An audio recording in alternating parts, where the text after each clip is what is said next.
The bailiff's hands were like bare paws as he clamped those cold steel cuffs around Meridian's wrists. An 11-year-old girl, cuffed in open court just because she'd said her mother was a Navy SEAL. You could feel the air change. The whole room falling silent for a heartbeat before the whispers swept in. All those adults leaning in for a better look at the delusional kid. Judge Blackwell Old Money. Old name. An older ego just smirked, calling her unstable, waving her off as the bailiff dragged her away. And the whole time, not one person stood up for her, until the heavy wooden doors at the back of that 100-year-old courthouse flew open, boots thundering in like a promise. If you've ever felt invisible or doubted for telling your truth, maybe you'll understand why this story matters. And hey, let me know where you're watching from in the comments, because stories like this, they echo everywhere. So, Harbor Mutiny, coastal town, postcard perfect, full of nosy neighbors who all thought they knew each other. That courthouse, standing right in the middle of town, had seen generations of local drama.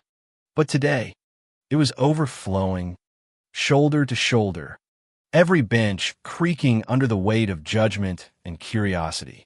And there at the center, Meridian Mary Thornsmall for her age.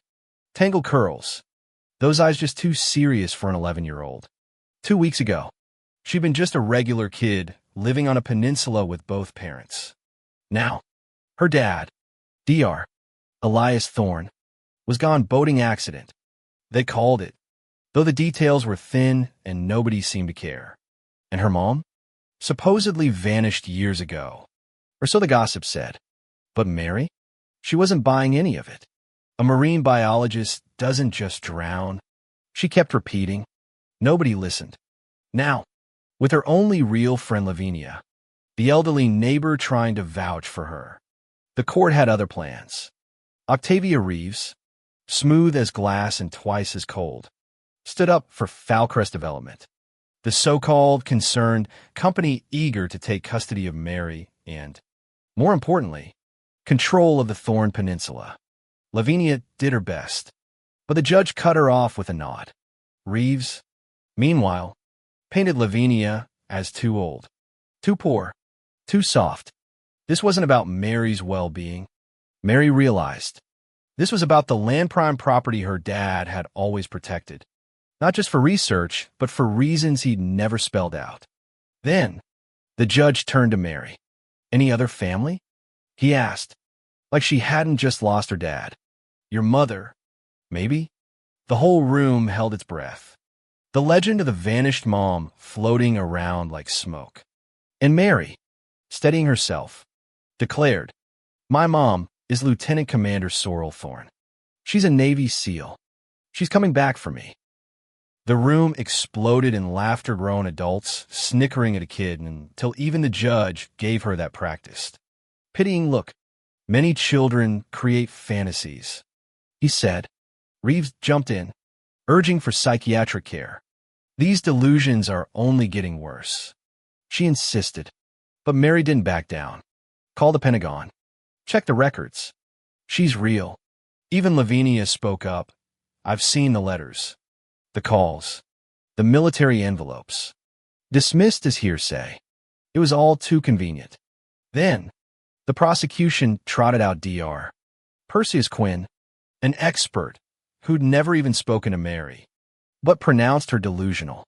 The judge, nodding along, ordered her into temporary care and gave Falcrest control over her father's land. That's when Mary's eyes locked on the window, spotting a black SUV with government plates. She straightened, hope flickering for the first time, but no one else noticed. Not when the bailiff stepped forward. Not when he cuffed her hands. Laughter. Again. Whispered judgments. She was let out, the crowd parting as if she was contagious. But just as they reached the door, a man in full naval dress, uniformed commander, Forge Winters appeared in the back. His gaze locked on Mary. The bailiff kept moving, muttering for her to keep up, when suddenly the main doors crashed open with a sound that cut through every conversation. 4 Navy SEALs strode in, perfectly composed, uniforms catching the light. Behind them, a woman the same steel in her eyes as her daughter walked with measured, unstoppable purpose. Lieutenant Commander Sorrel Thorne. 3 years earlier, she'd stood at her daughter's bedside, kissing her goodbye before another deployment, promising to come home. Elias had hidden his worry with a practiced smile. But now, Sorrel was back not from any ordinary mission, but straight from a classified operation after hearing of Elias's accident and Mary's trouble. Commander Winters and Admiral Callista had briefed her on the flight in.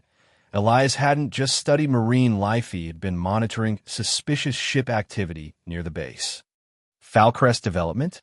A front? Foreign operatives? Very possible. Her husband's death no accident. Back in the courtroom, as the SEALs fanned out, Admiral AR and Sorrel approached the bench. "Remove those restraints," Sorrel said, voice cold and commanding. The bailiff's hand shook as he unlocked the cuffs. Commander Winters handed Judge Blackwell a file thick with classified evidence. Lieutenant Commander Thorne's service is a matter of record. Her deployment was classified. Her return was for urgent family reasons. The judge, now pale, could only stammer as the Admiral informed him that this hearing was now a matter of national security. Sorrel knelt in front of Mary, pressing her forehead to her daughter essay, silent promise kept. "I told you I'd come back." Mary broke. Finally, tears rolling down her cheeks. With national security invoked, custody defaulted back to Sorrel. The townsfolk who'd shown up to watch Mary's humiliation now looked away, unable to meet her gaze as she left the courthouse.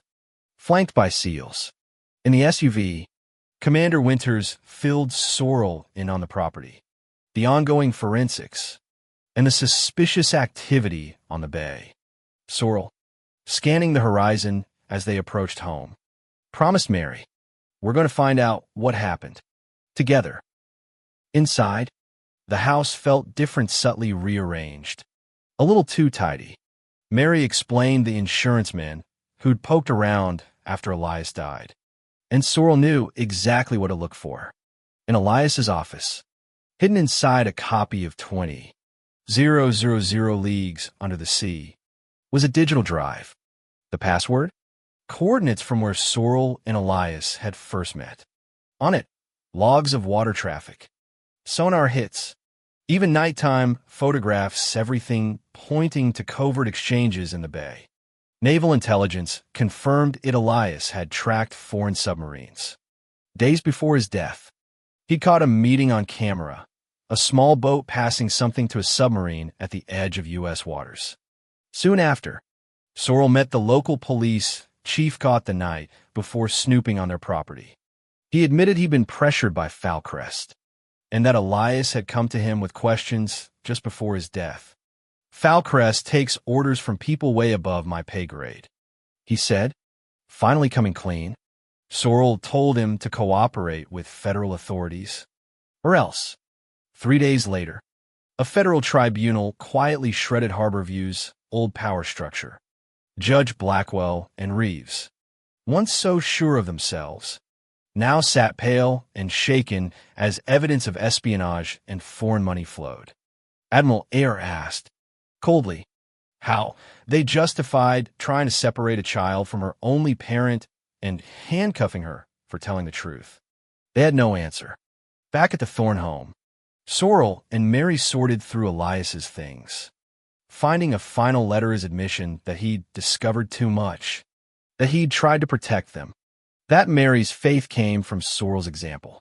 Together, mother and daughter sat on the dock, watching the sun set over the bay. Naval patrols swept the water, guarding the coast. "I'm not leaving again," Sorrel promised. Mary smiled, repeating what her father always said, "SEALs never leave anyone behind. I knew you'd come back." Two silhouettes on the dock, one generation teaching the next that courage comes in all forms, that heroes do come home, and that sometimes the truth wins, even in a world that doesn't want to hear it.